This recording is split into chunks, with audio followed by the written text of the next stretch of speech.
नमस्कार मैत्रिणींनो, स्वागत आहे तुमचं लॉजिकल जी के मराठी या यूट्यूब चॅनलवर.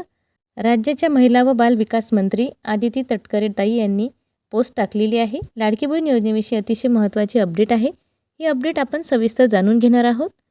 तत्पूर्वी तुम्हा सगळ्यांना एक निवेदन आहे, चॅनलवर नवीन असाल आणि चॅनलला अजून सबस्क्राईब नसेल केलं तर अशाच खात्रीशीर बातम्या बघण्यासाठी चॅनलला पटकन सबस्क्राईब करत चला. व्हिडिओ महत्त्वपूर्ण आहे, सगळ्या बहिणींपर्यंत शेअर करा, व्हिडिओला लाईक देखील करत चला. आदिती तटकरे ताई यांनी मुख्यमंत्री माझी लाडकी बहीण योजनेअंतर्गत जी लाभार्थ्यांची कपात झालेली आहे त्या बाबतीतनी सविस्तर माहिती दिलेली आहे. एक पोस्ट त्यांनी फेसबुकवर टाकलेली आहे. हीच पोस्ट इथे आपण घेतलेली आहे. काही माध्यमातून बातम्या समोर आल्या होत्या की लाडकी बहीण योजनेच्या 80 लाख महिला अपात्र झालेल्या आहेत, कुठे कुठे 50 लाख महिला अपात्र झालेल्या आहेत, कुठे तर 1 कोटी महिला अपात्र झालेल्या आहेत. ह्या सगळ्या अफवा आहेत आणि ही चुकीची माहिती आहे. वेगवेगळ्या माध्यमातून वेगवेगळ्या बातम्या समोर आलेल्या आहेत. त्याविषयी सविस्तर बातमी इथे आपण जाणून घेणार आहोत. त्यासाठी आदिती तटकरे ताई यांनी पोस्ट करून सांगितलेलं आहे की दिनांक 31 मार्च 2026 पर्यंत लाडक्या बहिणींसाठी EKYC करण्याची संधी देण्यात आलेली आहे. ही प्रक्रिया अजूनही सुरू आहे. याबाबत अद्याप कोणतीही अधिकृत माहिती विभागाकडून प्रसिद्ध करण्यात आली नाही. या संदर्भात कोणतेही वृत्त प्रसारित करण्यापूर्वी माध्यमांनी तथ्यांची पडताळणी करावी ही नम्र विनंती. म्हणजे वेगवेगळ्या माध्यमातून बहिणींचा आकडा सांगण्यात आलेला होता की एवढ्या बहिणी अपात्र झालेल्या आहेत, तेवढ्या बहिणी अपात्र झालेल्या आहेत. त्यामुळं सगळ्या लाडक्या बहिणींच्या मनामध्ये गोंधळ झालेला होता. काही बहिणींची KYC बाकी आहे, काही बहिणींची KYC चुकलेली आहे किंवा काही बहिणींची KYC चुकलेली आहे परंतु त्या यादीमध्ये त्यांचं नाव नाही. मग सगळ्यांना असं वाटत आहे की आपण अपात्र झालेलो आहोत.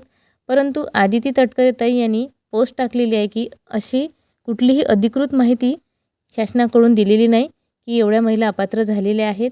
या संदर्भात माध्यमांनी आधी पडताळणी करावी आणि त्यानंतरच अशा प्रकारच्या बातम्या त्यांच्या माध्यमातून प्रसारित कराव्या अशी विनंती आदिती तटकरे ताई यांनी केलेली आहे.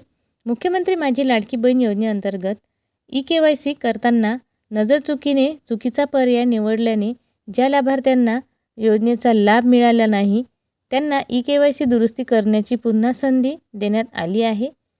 आज अखेर सुमारे 18 लाख लाभार्थ्यांनी या संधीचा फायदा घेऊन EKYC दुरुस्ती केलेली असून उर्वरित लाभार्थ्यांनी लवकरात लवकर KYC दुरुस्ती करून घ्यावी. दुरुस्ती करण्यासंदर्भात शेवटची मुदत जी आहे ती 31 मार्च 2026 पर्यंत आहे असं सुद्धा त्यांनी पोस्टमध्ये सांगितलेलं आहे. म्हणजे ज्या बहिणींची KYC चुकलेली होती त्या बहिणींनी आता दुरुस्ती केलेली आहे आणि त्यांना त्यांचा लाभसुद्धा मिळालेला आहे. KYC दुरुस्ती केल्याबरोबरच काही बहिणींना जानेवारी महिन्यापासूनच हप्ते सुरू झालेले आहेत. ज्या बहिणींची KYC चुकली होती त्यांनी दुरुस्त केली, त्यामध्ये 18 लाख लाभार्थ्यांची KYC दुरुस्ती आहे ती झालेली आहे आणि 18 लाख लाभार्थ्यांना या EKYC दुरुस्तीचा फायदा झालेला आहे. शेवटची तारीख 31 मार्च आहे. 31 मार्च 2026 पर्यंत ज्यांनी अजूनही दुरुस्ती केली नसेल त्यांनी लवकरात लवकर करून घ्यावी अशी पोस्ट आदिती तटकरे मॅडम यांनी केलेली आहे. मैत्रिणींनो, KYC दुरुस्ती केली नसेल आणि करायची असेल तर लवकरात लवकर करून घ्या. वेळ खूप कमी आहे. 31 मार्चपर्यंत तुम्हाला मुदत दिलेली आहे.